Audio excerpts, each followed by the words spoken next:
Hello, everybody, and welcome to the first episode of Watchlist Wednesdays. Yeah, guys, so this is a little bit of an experimental thing that me and Josh decided to try out. We wanted to offer the opportunity for you guys to check out some bonus content. So, obviously, if you're a fan of ours over on our main podcast, Franchise Deep Dive, that's where we break down and dissect and discuss all the movie franchises. But me and Josh are lovers of film, and some of the films that we want to discuss and talk about and converse about and all that good stuff does not fall within a franchise. So we thought this would be a great way to be able to bring you guys some extra content if you did want to check out more. And this was the idea. I guess the breakdown is every other week over on our Patreon. You guys will be able to check out a Watchlist Wednesday episode. So we're going to kind of alternate with our main episodes. So one week you'll get a main episode. The next week on Wednesday, you'll get a Watchlist Wednesday episode if you're a subscriber. And the idea is basically for Josh and I to kind of go back and forth recommending films that both of us either have never seen, haven't seen in a long time, or one of us hasn't seen and we really want the other one to check out. Am I missing anything, Josh? That's pretty much the idea, right? No, that's everything. So I'm ready to get started on this. Yeah, and guys, these are going to be a little bit of shorter episodes because obviously we're only talking about one episode, a little bit of a looser format. We're not going to break into the behind the scenes and all of that good stuff nearly as much. It's going to be mainly just us discussing our thoughts. So with that being said, let's jump right into this first episode. Also, didn't mention, guys, obviously, when you're listening to this, it's easy to point out, but this first episode is going to be free for everybody. This is to just kind of give you guys a taste of what you will be experiencing over on our Patreon. And I know that me and Josh have some other ideas in our heads kind of rolling around. We've been discussing some different things that we can do in terms of other bonus content, but for now, yeah, this is a little taste of what you guys can experience if you subscribe to us over on Patreon. But yeah, so I guess it is, I was the first person to recommend a film for me and Josh to view, and so I'll do the honors of introducing it. I decided to recommend Being John Malkovich. I believe 1999, if I'm not mistaken.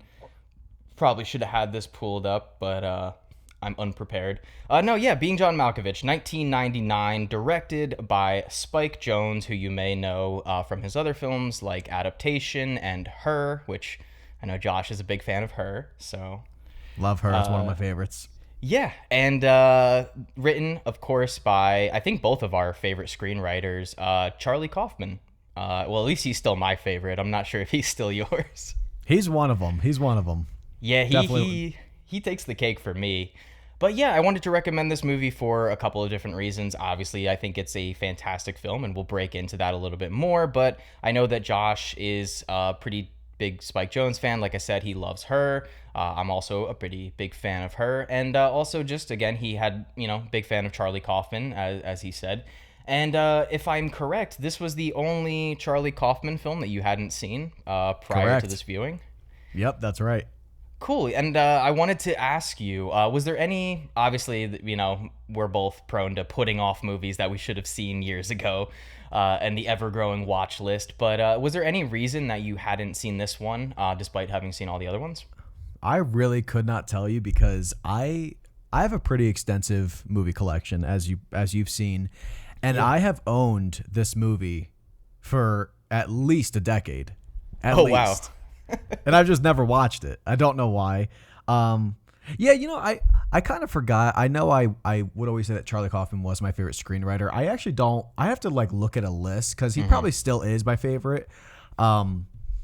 It's kind of not as many people I have in my head when I think about directors as I do or with writers as I do directors. So he probably is still my favorite, but I think I'd have to pretty much look at a list of screenwriters and go into their movies the way I do directors. But yeah, I don't know why it took me so long to watch this. I always wanted to see it and I just procrastinate like hell, and very happy you chose this one. This is a very good one to kind of start the watch list Wednesday because This is very there's a lot going on in this movie. A As lot, you yeah. know, if anybody's familiar with Charlie Kaufman, that's what you're gonna get. And it's fun that this was his debut script, right? Yeah, this is not only Spike Jonze's directorial debut, who he has a history, I guess, with not directing films. Obviously, like I said, this is his directorial debut. But Spike Jonze had directed some music videos. I think with Weezer, also Radiohead. I think he's collaborated with in the Oh, did he do past. Radiohead? I believe so. I could be mistaken him with a I know he did. different He did a bunch of Beastie Boys too. I think. Beastie Boys, Weezer. I might be wrong about the Radiohead. I might be confusing him with David Fincher. I know Paul Thomas Anderson does Or Radiohead a Paul lot. Thomas Anderson. I think that might be who it is. I'm getting my Yeah. my facts mixed up. Yeah, he had done some commercial work. He also, if anybody is a fan of the Jackass movies, you'll know that Spike Jonze is a producer and he appears in all of the Jackass movies, which I always think is a really fun kind of detail because if you watch his movies, you're like, this is so artsy and weird and different, and then it's, oh no, he's also in Jackass, which I think is fun. Yeah. But It's so different. it's so different. But yeah, he also, I don't know the extent of it, but this is a fun little fact, and it's a testament to Hollywood is a lot of times about who you know, as I believe he was dating somebody in the Coppola family. So Francis Ford Coppola. I don't know if how he was related to Francis. I don't know. I don't know if he was dating someone in the family or he's like a distant nephew or No, something of. so he's married. He was married to Sophia. Okay, there you go. Married to it's, Sophia It's Coppola. it's Nicolas Cage. That's the nephew. I think. Right. Nick Cage is the one. Okay, yeah. So Spike Jonze was married to Sophia Coppola, who has directed a couple films. Like, what did she direct? Lost in So she- Translation. Yeah. Yeah. Did you know? Did you know that and her are like kind of like they're about it's about their marriage and divorce, like both those films. No, I did not. Yeah, when he wrote her, that was his response to Lost in Translation. So both movies kind of like deal with their perspective of them in the marriage and outside of the marriage. Interesting. So next time you watch them, just kind of watch. They're like a good one to watch back to back because I both don't are even. very good. Yeah, I could just see it in my head now. Now it totally makes sense. Oh my god. Yeah. Okay, so I'm going to assume that marriage did not end on a happy note, and they did not amicably part. But yeah, so back to Being John Malkovich. I know you were bringing up Charlie Kaufman. I just wanted to kind of go a little into Spike Jonze, but yeah, this is Charlie Kaufman's first feature-length script that he was able to sell. And before I ask you your thoughts on it, because obviously you hadn't seen this film before, and I'd love to just hear what you thought about it. You are completely correct in saying that there is a lot going on in this movie, as with, like you said, all Charlie Kaufman movies. But so with this one, I think it was interesting because I was reading earlier today that Charlie Kaufman had a screenwriting partner a couple years prior to this, and he had done some work writing some television. Charlie Kaufman, not the partner, but yeah, Charlie Kaufman had kind of done some TV work before this, but he sort of wanted to break out, obviously, into feature film. And so him and his partner kind of went separate ways. Apparently, there's no bad blood. They just felt like they wanted to go in different creative directions. And something that Charlie Kaufman has said is that he wanted to challenge himself as a writer by taking two ideas that completely have nothing to do with each other and mending them together and trying to create a film that way. And so the two films the two ideas to kind of mend together that ended up creating Being John Malkovich was a man falling in love with someone who is not his wife, and also a story about a portal that leads you into the head of John Malkovich, which I find to be the most interesting part, because something you read about this film is that Being John Malkovich, the script, it was written before they had ever contacted John Malkovich, and according to Kaufman himself, the script has and always was about John Malkovich. It was never another actor, and even when the script was getting sort of greenlit and the producers were like, well, is there anybody else that it could be? Could it be a different actor? And they racked their brains, and they had a bunch of different names pop up, one being Tom Cruise, and none of the ideas just hit. And part of it is Charlie Kaufman felt like none of them had that sort of stature that Malkovich does And also, he thought that saying Malkovich repeatedly, like Malkovich, Malkovich, Malkovich, Malkovich, he thought that sounded the funniest. So I thought that was interesting. But yeah, with all that out of the way, your first So viewing, what did you think?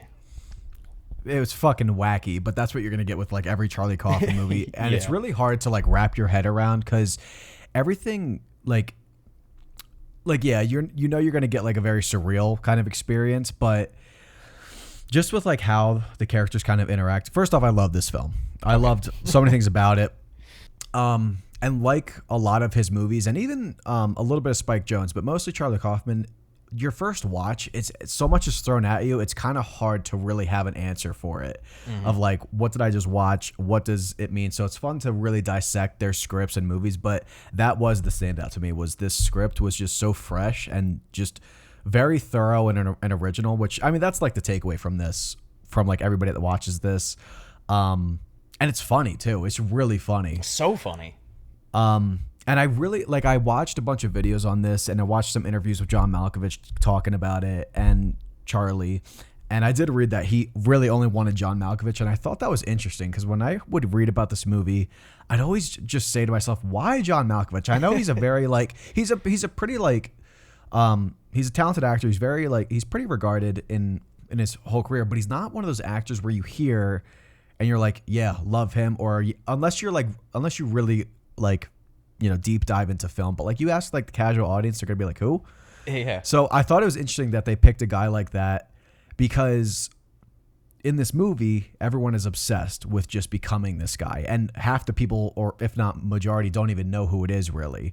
And it really hammers the fact of how desperate these lost people are, that they just want to experience this idea of a better life, a better status, and that being John Malkovich. But yeah, I kind of just I feel like I'm mainly going to talk about the script with you, and I definitely want to hear like what it was like for you to watch this a second time. I think it was for you.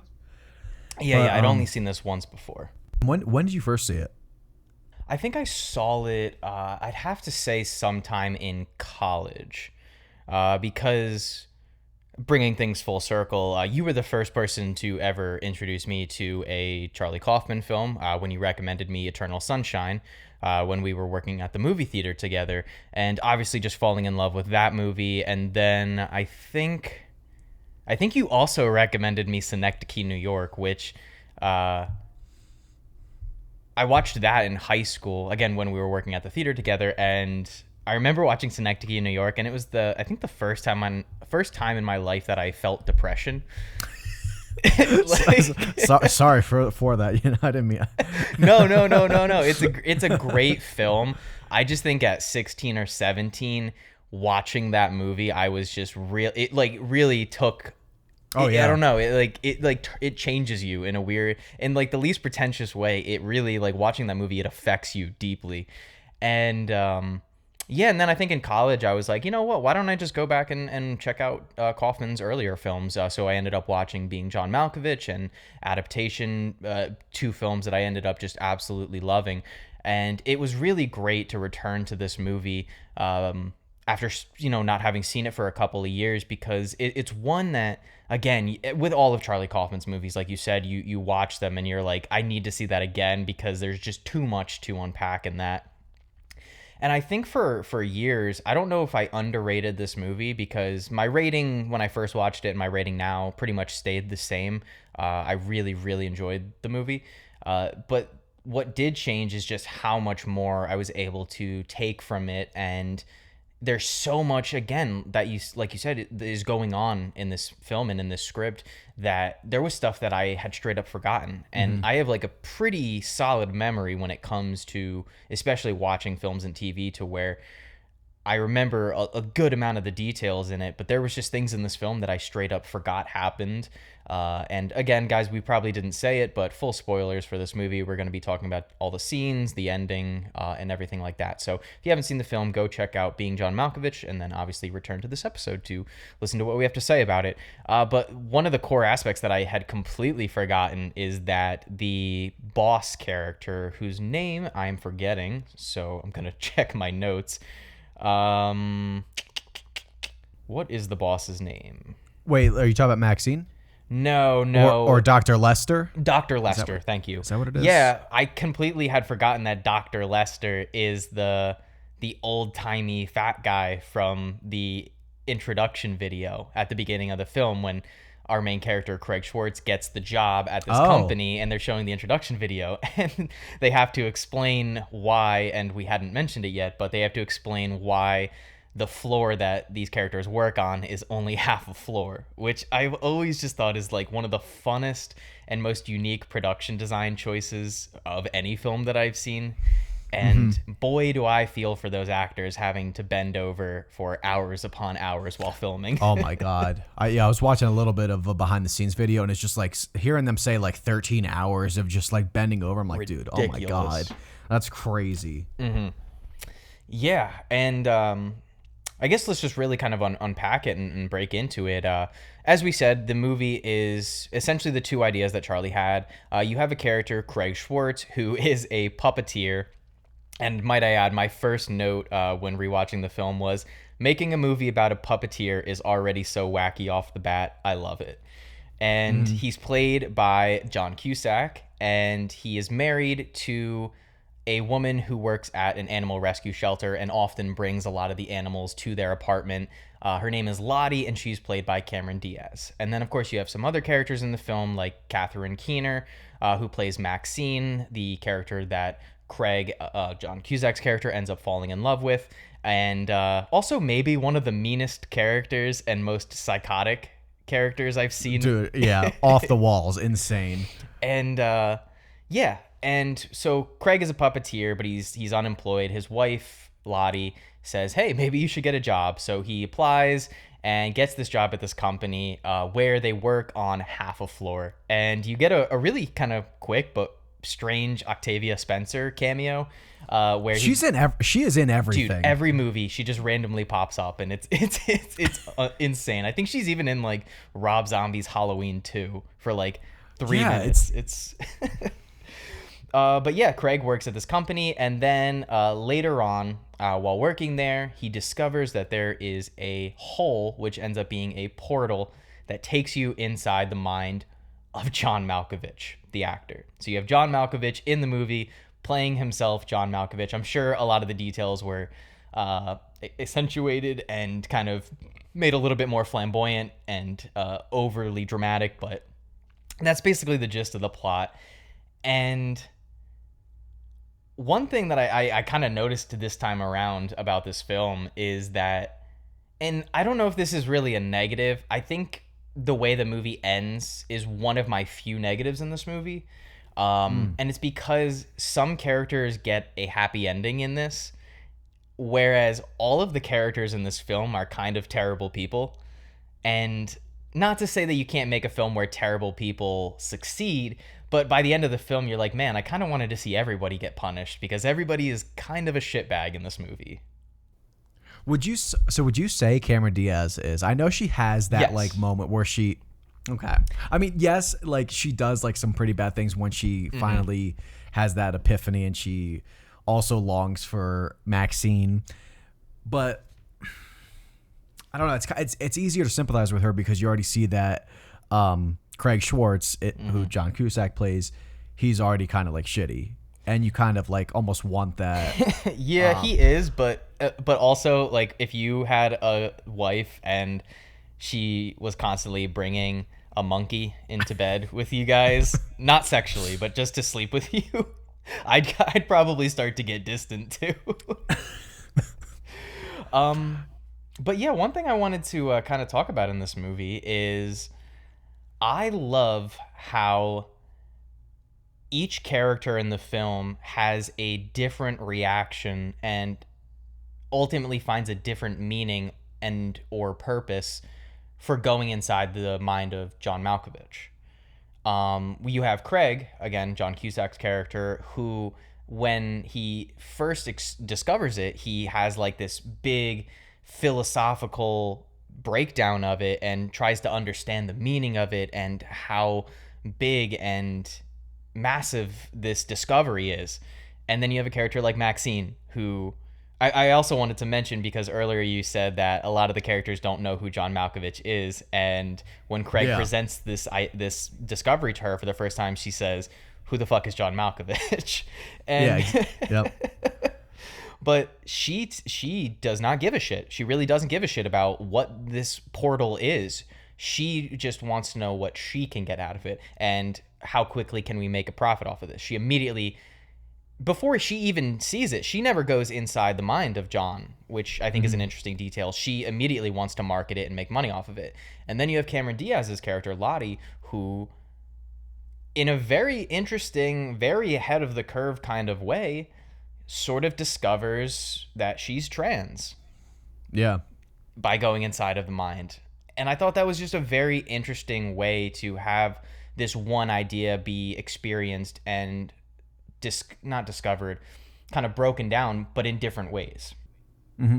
So you brought up one of the notes I had, because again, I told you I was like kind of trying to watch all these videos and read these articles on this just to see if I'm like, if there's more things I like maybe missed, because you're gonna miss things, and it's just another way of looking at the film is just interesting. So that made me think of one of my notes that saw this analysis where this guy kind of he connects the portal to symbolizing cinema. And when you think about it, like when you're in the mind, it's kind of filmed in a way where everything's blacked out and you just get a projection of like his point of view. And that's kind of like, you're like the audience kind of seeing the life of someone else. And John Cusack, he's pretty much like like you said, he's fascinated by this. He wants to learn more about it, wants to probably like, I don't know. He's more of like the artistic, he's like the filmmaker kind of thing. And Maxine is obviously like the producer, wants to make money off it. Like in the, when cinema became a thing, that's what people saw it as, like an opportunity to make money. And Cameron Diaz is pretty much just the audience. Like she's the one that goes there, learns things about herself. Because like when you go see movies, I'm sure this happens to you. You leave it, and if it's good enough, it sticks with you, and it sometimes makes you think about your own life, makes you think of things you might want to just change about yourself, or just do things you want to try, experience. It happens to so many people, and that's Cameron Diaz. So I thought that was really interesting, and that's really on par for Charlie Kaufman to kind of write a script that reflects the ins and outs of like theater or cinema. A lot of his movies do that, but they also kind of like, I think like every one of his scripts deals with your identity, your kind of like dealing with accepting yourself as your own person, loneliness of like where you are in life. And so that really made me appreciate just that even more, just to look at it that way. That might not even be the intention, but I thought that was a really fun way to look at it, because I don't know, really just it makes it more kind of like relatable to you when you think about your experiences seeing movies and how you feel leaving it. Sometimes I feel very like, I don't know about you, sometimes I feel sad when I leave a movie. I'm just like, damn, I just want to kind of like stay in that space where I'm just like, yeah, you don't want it to end. Yeah, and that's this. That is this for people. You get 15 minutes inside of John Malkovich's head, and that is all people care about. They don't. It's what, charge $200 to do it. That's worth it. You get thrown on the side of the turnpike of New Jersey, Yeah. which I was like, how long does that take to get back to New York? I had the same exact thought when I was like, there is no way that John Cusack is able to get from the building to the turnpike of New Jersey in 15 minutes. Not a chance. Because, that's far. But, like, even that, like, kind of, like, inconvenience, but that's worth it. Like, those few minutes to be someone else that you don't even know, just to experience another life that might be more fulfilling than yours, I just think is really, really well done, really important. And, this movie is very ahead of its time with that. Yeah. Even with, like, where we are right now with, like, virtual realities, that kind of, like, that same landscape of putting on the headset, kind of seeing the world through another point, like first person point of view, and doing things differently just to get out of your world, and maybe life is better in some other fashion, Yeah. Like I actually have never heard that analysis before of each of the characters' interpretation being a different aspect of cinema. And I think that's incredible. Like whoever was able to catch that, like, good on them, because the excellent analysis. Like I'd never thought of it that way. I just kind of took it, I guess, I don't want to say face value, but I just kind of took it as like the characters in the film, like this is what they're experiencing. But I love that interpretation. one thing I do think is really interesting about this movie is, well, on a flat out basis, like everything feels like it works in tandem with one another. Like all of the elements, all of the things that are set up in the beginning of the script and how they pay off at the end. I wrote down several lines. This one's actually just a little funny one, but he's looking through or his wife tells him to get a job, and he says, "Nobody's looking for a puppeteer in today's money-driven climate." Which is, I think, is just a funny line.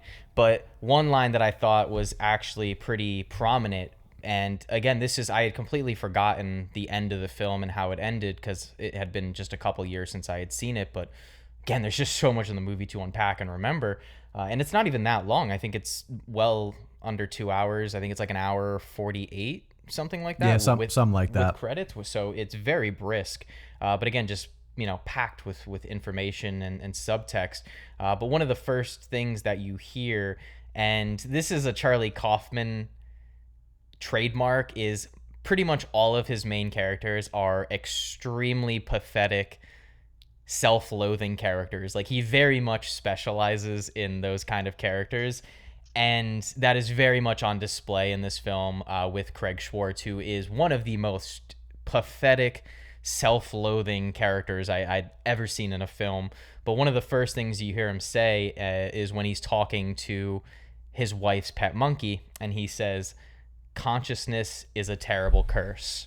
And when I wrote down that line, again, I had forgot the ending, but I just thought it was a really powerful but also just really sad line. Cut to the end of the film, where Craig is now unfortunately trapped inside of Maxine's daughter and unable to leave. He is trapped inside a child, watching his former wife be happy and live this great life with the other woman that he fell in love with and never received that love back. Yeah, that's tough. So it's incredible. And again, he's a kind of a shitbag character. He's an asshole, but just to have that setup of him saying how much he hates the idea of consciousness and hates being conscious, and then by the end of the film he only exists as consciousness, is kind of terrifying. Oh yeah, in a way. I kind of forgot about the line, but that's a good like open and close thing that he does there. That's the ending is very upsetting. So did you say you don't really care for the ending because I think Maxine and Lottie, Maxine more so, they're just very not good people. Right. Like Maxine, one thing about her character is she is also a puppeteer in a metaphorical sense, in which, no, she doesn't use strings and a little wooden toy to do puppetry, but she gets off on manipulating other people. You see it in a lot of her interactions with Craig, especially in the first half of the film, where she knows how much he likes her, and she just fucks with him and tortures him. At one point, he even has a little bit of a meltdown and screams at her and is like, "Do you enjoy torturing me?" I think is somewhat like the line. I'm not sure if that's exactly it. Might be paraphrasing, but she gets off. In the scene in the bar, she's like, "Oh, all you got to do is say that you want to fuck my tits," and he has this really uncomfortable shout where he's like, "I do. I want to fuck your tits," and she just immediately, never gonna happen. And another little funny scene I wanted to mention with her is it's right after he tells her about the portal to John Malkovich's head, and he says, "I don't know if I can go on living my life the same way anymore," and she doesn't say anything. She just nods her head towards the open window, implying for him to kill himself. Yeah. So I wonder why, though. I wonder why she gets that happy ending, because you see this new person when she's when they're with their daughter, and it's refreshing to see her finally find something that makes her more human, whether she deserves it or not. I'm not gonna say Charlie's always gonna be known for his happy redemption endings, but I wonder what would be the reason to give her that happy ending and Craig, but that's, I don't know. It's I don't know. I really did like the ending, but I know what you're saying about people being like undeserving of like having any happy ending. Yeah, I guess I'm just used to, in most Charlie Kaufman films, the characters sort of getting their comeuppance in the end, and even characters that may not deserve it. But in this one, it does feel slightly odd to me that specifically Maxine, she sort of is a terrible person throughout the entire film. There's really no moments of, I don't want to say levity because she is a funny character, but everything she does is very self-serving. And even with Lottie and their relationship in the film and their dynamic together, Maxine admits that she does have a thing. She has an interest in Lottie, but only when Lottie is inside the mind of John Malkovich. Yeah, and then So, well, and then she switches when she realizes Craig has the ability to control John Malkovich, that like attracts her, and then she turns on Lottie. So she's like fucking everybody over, like left and right in this movie. yeah, again, whatever, she's a very self-serving character, so whatever puts her ahead more. And it does sort of bite her in the ass, at least for a little bit, as so going more into the plot, for those listening, if you haven't seen it in a while or you want a little refresher, Craig realizes towards the second half of the film that he is able to control John Malkovich. So whereas everybody else gets kicked out after 15 minutes, Craig learns that he can not only speak for John, but he can actually move his body around and fully control him. And it's at this point, like Josh said, where Maxine kind of turns on Lottie and realizes that she should just stick with Craig because he can fully control John Malkovich.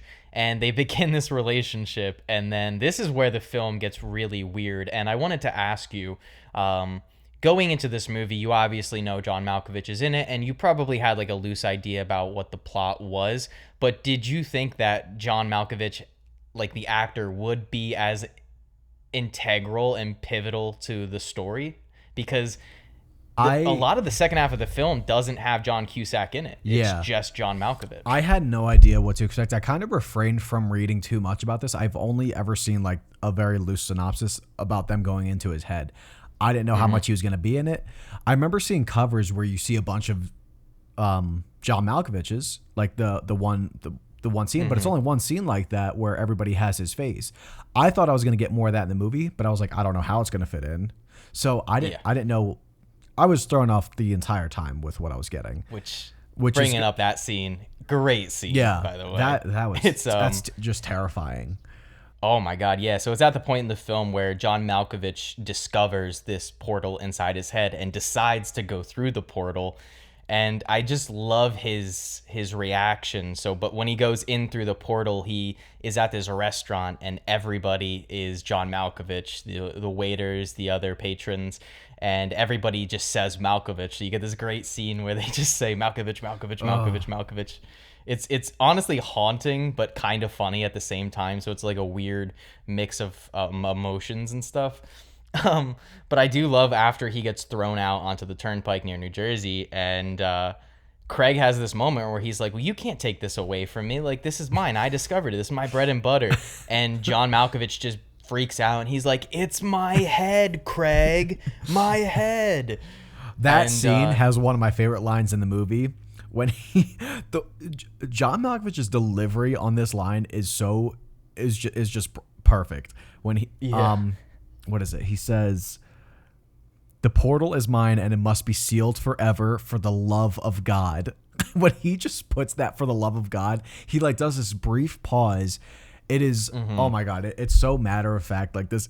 It's so ridiculous what he's saying. He's like, "This is my fucking head. Stay out." Like, but that just like, it just drives that fact of entitlement that people have that I guess it definitely is worse now, because in that interview with John Malkovich, he was kind of talking about how at that time you still had a level of privacy, whereas now it's just everybody is just invited into your life no matter what you want. And he said it's always been there, but like now people kind of like willingly do it, like celebrities willingly, like, you know, post live videos of their day-to-day life or like, you know, all this stuff. And that's another note I had is something I really loved about whatever the message was or what the script had to say, but it was just let me see here. Some of these are just long notes that I just kept writing. Let's see. Yeah, I took a bunch of notes while watching this movie. It felt like every other scene or line, I was like, oh, that's great. Well, so all right, so let me just go to a scene I really like near the end, and it's when Lottie. So okay, they Dr. Lester and his little group of friends who they all. I have a couple questions about that because like I might need to watch it a couple more times to really understand it. But this guy Lester, who's really Captain, he said he's Captain I forget the name. He's the guy from the introduction video to the company. Yeah, right. So he's the one that discovers this portal and kind of organizes it to go in there on their 44th birthday to stay young. And that so you go in on their 44th birthday by midnight, and then once you're in there you can stay them like for the rest of their life, because at the end he's like John Malkovich kind of like resembles Lester. He kind of changes his appearance, and that's your kind of tell that they're living their life as him. When do they leave that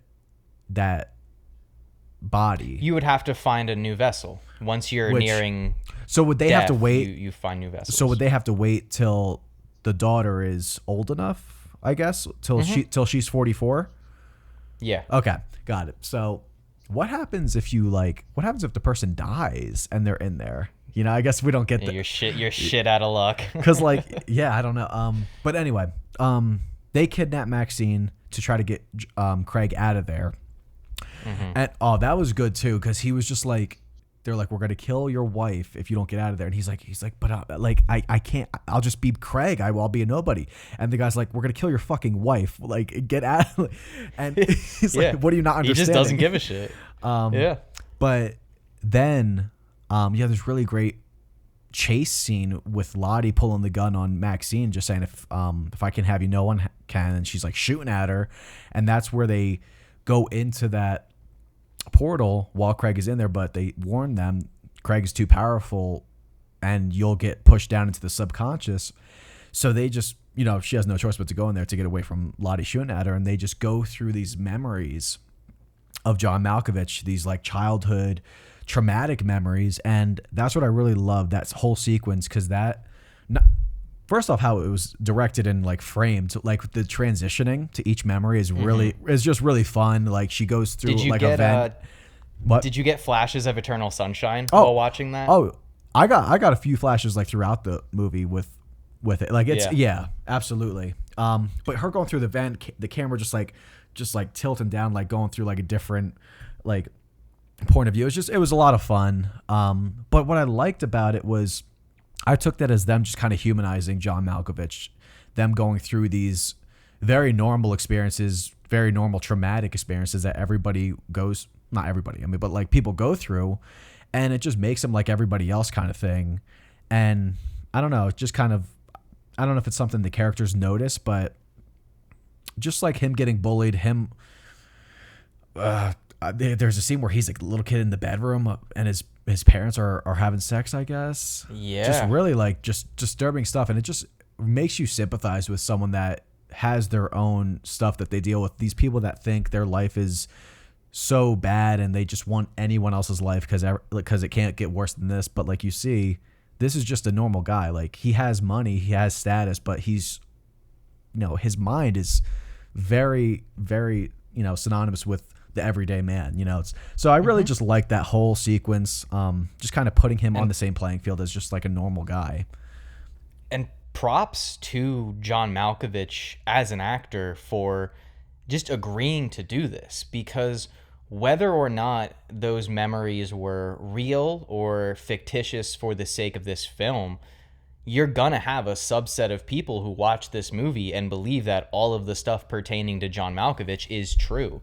And for John Malkovich to not even really care about that and to just be like, I think he's said in an interview that he treated this film as if it were any other character. Like it's John Malkovich, but it's John Malkovich the character. So I have to believe that some of this stuff wasn't true, but again, just props to him for like being cool enough to even do a film like this, like a first time screenwriter, first time director. And sure, they have some other notable names in it. And I don't know how big Catherine Keener was at the time, but John Cusack and Cameron Diaz. And, you know, I just love that John did this. And also, just not even that, but also, like, once Craig starts controlling him, John, does an amazing job of acting. He's like great. If John, and you get this amazing, amazing dance sequence where Yeah. Craig is controlling John Malkovich at this point completely, and he's completely absorbed his life, and he does this just wonderful dance, and John Malkovich is throwing himself around the room and doing all these ballet poses, and it's just a really, really great scene. And again, it just makes me appreciate John Malkovich as a person, that he was just so cool and down to do this movie. Yeah, he's I don't know how many, like, if you watched any, like, him talking about this movie, but he said when he first read it, he was just completely engrossed in it. Like, he said, I read the first, like, 30 pages, and he said I think he went to, like, his agent or something like that, or whoever, and he said, this is like a wonderful script. This is like one of the best scripts I've read. And the guy told him keep reading, because he said when I had that first call, I didn't read anything with me in it. He said, so I just thought it was like, he said, I didn't really know that I was going to be like a main point of the movie, but he said he finished reading it, and he said it was still like like really fascinating, just fantastic writing all around. So he was really excited to do it. He originally, they talked to Charlie about him directing it, but Charlie said, no, I have someone else in mind, Spike Jonze, because I guess, I don't know if he was like, if he thought that, like, they would try to, like, change it a little bit. He was like, no, the script is staying mostly how I want it, which I don't know if you read the original ending. I'm not even going to go into it because it's a lot, but the original ending is crazy. If you thought it was crazy now, I don't think I have. I'll have to look into that. I have to read, because I kind of skimmed through it, but I was like, this is a little crazy. Yeah. I'm glad they kept it how it is now. But yeah, it was like wacky times 100. But yeah, I love how wacky it is, though. In general, even without, like, the extra ending, this movie's just so, it's strange because it's quirky and wacky and weird, but it never feels like it is in, like, it never feels quirky in a dishonest way. It feels like all of the quirks and all of the weirder elements, they all serve some grander piece of this puzzle. It never feels like, and even something as fun and out there as them working on half a floor, it serves to show you that introduction video where this captain character created a space for little people in, size and stature to be able to feel comfortable in their own world, and to feel like, because she says in the video that the world wasn't built with her in mind, and so he makes her this half a floor, which you have to, I guess, presume is when he discovered the portal. And I don't know, there's just so many great little elements and great little bits. And again, we said how, like, great the subtext and the thematical elements are in this film, but again, we mentioned how funny it is. Another scene that I think is great with Maxine and Craig is, she finally agrees to go to the bar and get a drink with him, and that's when we get the little outburst about the fucking her tits line. And it seems like things are actually going a little well for Craig, and then she says, so what do you do? And he says, well, I'm a puppeteer. And it just cuts to her, and she says, check, and then the scene cuts and it ends. And it's again kind of what we've mentioned in some of our main podcast episodes about so much of comedy, especially in a film setting, is timing. And it's just little moments like that I think are great. Again, just a lot of setup and payoff. You have, like, Lottie, her character, again, she has the pet monkey, and she keeps talking about how he has this trauma in his past, and you think it's just like a funny little thing that she's taking this monkey to a therapist and that he's got trauma, and then towards the end of the film she's locked in a cage because Craig locks her in the cage to go inside of Malkovich and take over. And she's locked in there with the monkey, and then the monkey has this flashback, this traumatic flashback of him and his parents getting captured, and so then he unties her. And so like every little thing kind of comes back into play in some way or another, whether it's just a little line of dialogue or a little character trait that you think doesn't pertain to anything. I love it. I don't know, there's so much great stuff too. One more thing I wanted to note is I love when Craig takes over Malkovich, and he makes Malkovich give up acting to pursue being a puppeteer, and he has this. They do this like they do like an 11 months later kind of thing. I think it's 11 months, something like that. They do a time skip, and yeah, they do. I think it's 8 months. 8 months, okay. Yeah. So they do an 8-month time skip, and then they show you this sort of dossier on Malkovich and how he gave up acting to become the world's most famous puppeteer, and they show his Emmy performance. And so in that scene, you have Craig puppeteering John Malkovich, controlling a puppet that's controlling even a smaller puppet. Yeah. So you get like these layers of puppetry that I don't know. I think it's wonderful. And I love how because Craig is very talented. He's a very talented puppeteer, but the guy just has no connections. And that like it's another statement on just like as soon as like all he needed was just to go in John Malkovich, and he still like has the same talent that he's doing, and he's like a worldwide phenomenon.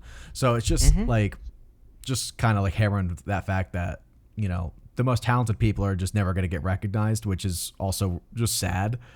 I have a note here though. I said, imagine the hell John Malkovich was going through for 8 straight months when Craig took over, because that means he was pushed into his subconscious where everybody is John Malkovich. Oh my God! Like I can't even imagine that. I mean, I never even unless he's like stuck watching himself do all this stuff. But I imagine he's like pushed into the subconscious, like how everybody else is. But that, oh my God, that's fucking crazy. I never even thought of that. I was kind of looking through my notes, and again, just another funny little bit between Maxine and Craig.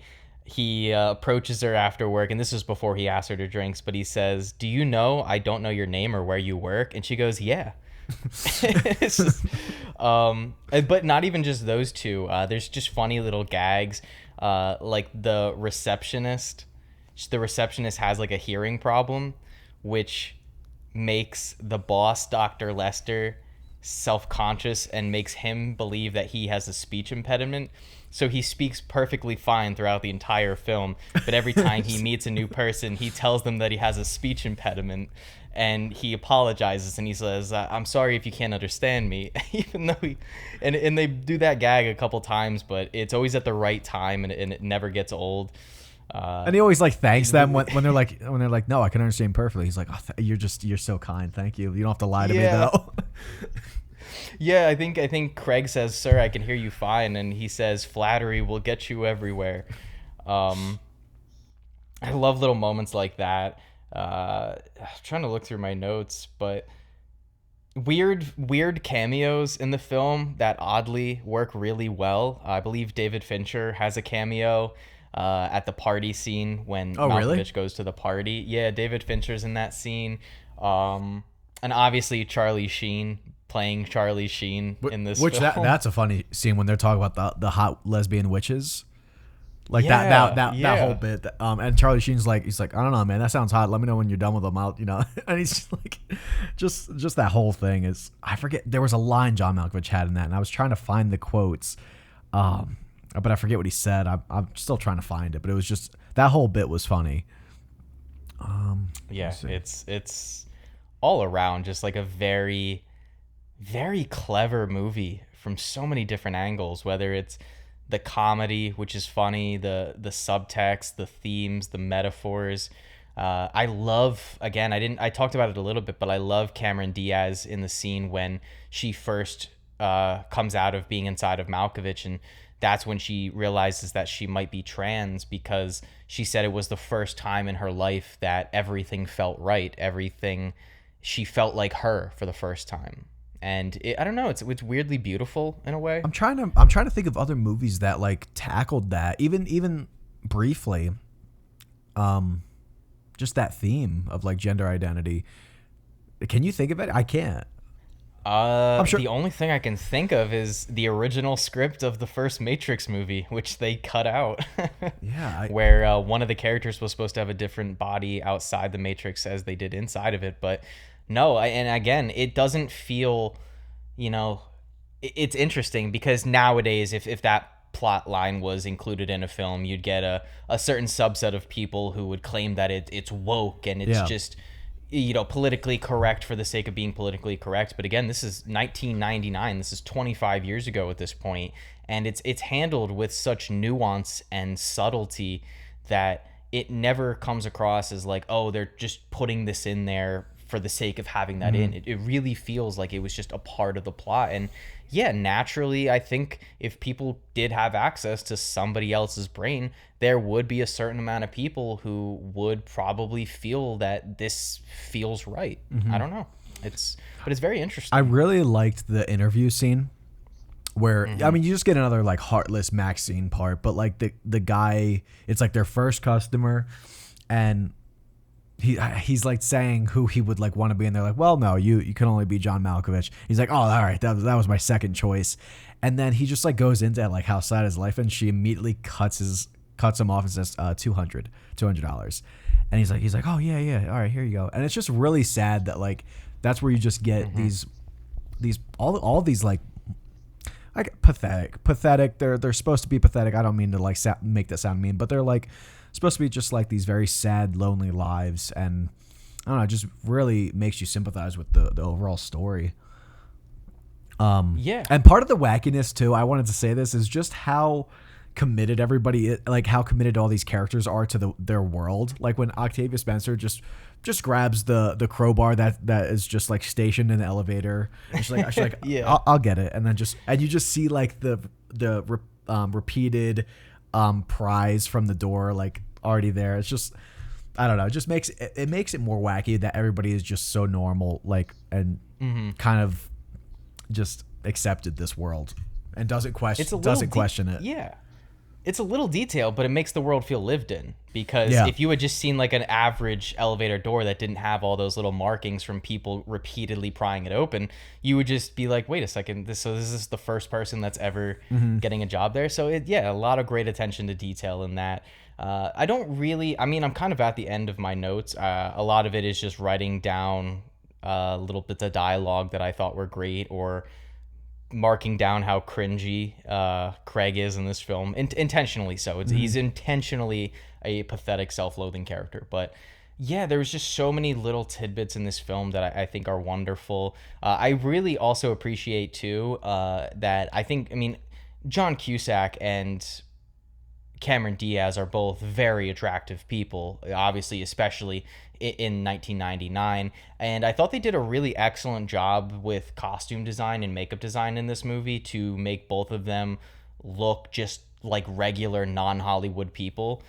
They did a lot with Cameron Diaz's hair and what kind of clothing she wore to just make her feel like a normal sort of average person, and they kind of go out of their way to make Craig look a little repulsive. I love his look in this. I was like, I didn't really know Yeah. what he looked like in this movie, and I can't tell you I've seen many like great John Cusack movies, so this was very refreshing to see him. And even Cameron Diaz, I don't think I've seen like many. She has better films. I don't think I've seen them. I think I've just seen like the comedies that she's in, but I didn't know Cameron or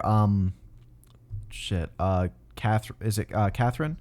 Catherine Keener. Catherine Keener, who's also in Synecdoche. I didn't know they were in this, and everyone was just so good. It was really nice to watch. It was really fun to watch. There's a very like grungy look to this movie. Everybody just kind of looks a little disheveled, and that just kind of plays into the overall theme of the movie. I don't really have any more notes. There was one thing I noticed that I kind of want to watch it again, or maybe read more about it. But when Craig first discovers the portal, he has a stick, and so he pokes around with it. And at the end of the movie, when he gets spit out after 8 months in John Malkovich, he has this stick, And I don't know what that piece of wood is, because that's, there's a lot of attention to this movie. There's a lot of attention to a lot of the Charlie Kaufman scripts. So I wonder what the point of that was, him having that stick at the end too.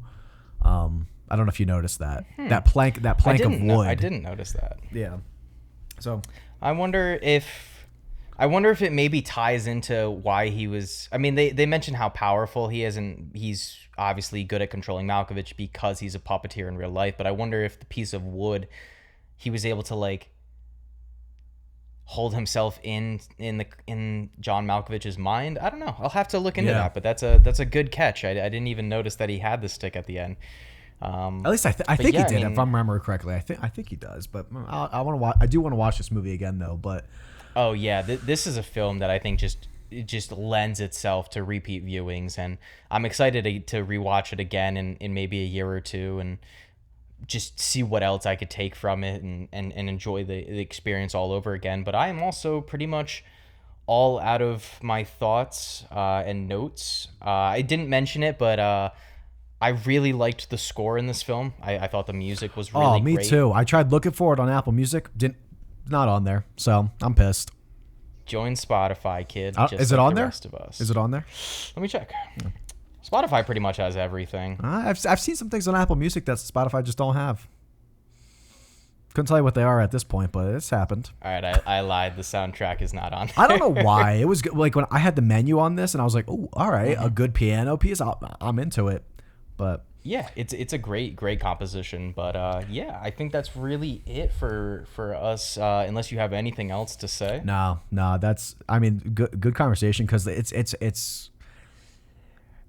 These kinds of movies are always fun to talk about, especially when it's like written by Charlie Kaufman. The guy just puts so much detail, and like as weird as they are, they're just like they always have a lot to say, which is always nice. And I kind of wish he had a little bit more. I wish Spike Jonze had a little bit more under their belt, but they almost like never miss though when they do. So I think that's what kind of puts Charlie Kaufman at the top for me. He probably is my favorite writer.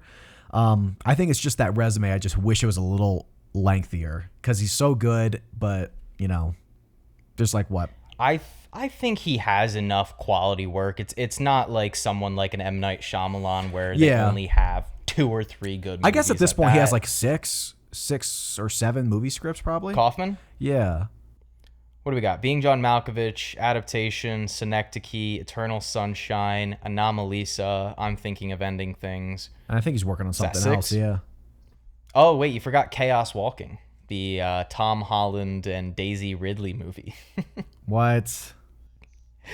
Don't get too upset. He wrote like the first draft, and then they hired like 7 other writers to come in and muddy it up. But oh no, he's got Confessions of a Dangerous Mind, which I wanted to see, and also never seen that. Also Human Nature, which doesn't have the best reviews, but I wonder if it's still good.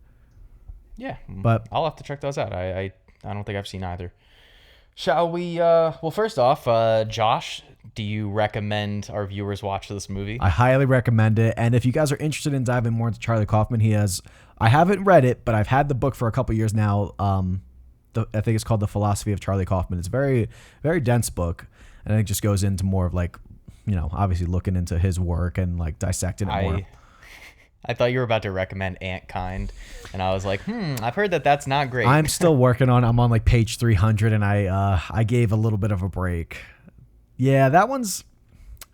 I don't know if I'd recommend it yet. Maybe I'll finish it. Maybe it has a better second half. It's a little bit of a tough read, but no, definitely recommend this movie. It's a lot of fun, but it's very dense. Good to come back to, also like good to rewatch. But yeah, I'm ready for ratings. I have no problem starting it off with the rating, or if you want to rate it first, up to you. You take it away. All right. I am giving this movie, let's see, an 8.7 out of 10. 8.7. All right. I am so very close to that. I am giving Being John Malkovich an 8.8 out of 10. Oh. I think this is almost so close to being a 9. We didn't really break into it. I think seeing other Spike Jonze work, I think that this film maybe could have had a little bit of better direction and cinematography. Not that it was poorly shot or directed by any stretch, but having seen adaptation and having seen her, I know what Spike Jonze is capable of, and that's really my only small minor issues with this movie, but it's fantastic.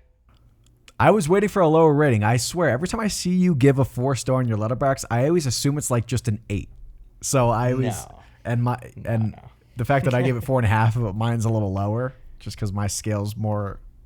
Yeah. I saw that on Letterboxd, and I thought you were gonna give it at least a 9 out of 10. I was like, because I know you're a Kaufman fan, and yeah, no, good stuff. Good stuff. Yeah. Well, I hope you guys enjoyed listening to our first bonus episode of Watchlist Wednesdays. And since I recommended this film, Josh, it is your turn to recommend our next Watchlist Wednesday episode. So let us know what we're watching. So we are going to be watching Network, directed by Sidney Lumet. I haven't seen this movie in probably like 10 years. So kind of one that I definitely wanted Jake to see, but I wanted to just revisit it and kind of, because I kind of forget a lot of it. So I'm excited to watch that. 1976. So I kind of wanted to take it back to like a different decade. But yeah, excited to talk about it. Yeah, I am very excited to see it. It's been on my watch list forever, and especially after watching Dog Day Afternoon, which I thought was fantastic from Sidney Lumet. I've been very eager to watch some more of his flicks. He also did 12 Angry Men, correct? He did. Okay, yep. So I've seen those as well. All right. Yeah, guys, so you heard it here. Next Watchlist Wednesday. Obviously, you can follow us over on our regular main Spotify podcast page, Franchise Deep Dive. That's where we do our main content, where we go through all of our favorite and least favorite franchises, dissecting, discussing, and breaking them down. And yeah, like we said, if you want more of this kind of content, subscribe to our Patreon channel. I'm gonna probably have 2 or 3 tiers once it's fully all set up. But as of now, the lowest tier will give you access to these bonus episodes. So definitely, if you guys like us and you want to support us, give us a follow, subscribe to us over on Patreon. That's where you'll find all of these Watchlist Wednesday episodes. Yeah, that's really it for me. Cool, guys. Give us a follow, and we will see you next week, or you'll hear us next week. Yeah, you'll hear our main episode next week. 2 weeks from now, you'll hear us talk about what are we talking about? I already forgot. Oh shit. What movie? Network. Oh, I thought you meant on our main page. Oh no. We'll be watching Network. All right, guys. Clumsy ending, but it's all right. All right, guys. Peace out.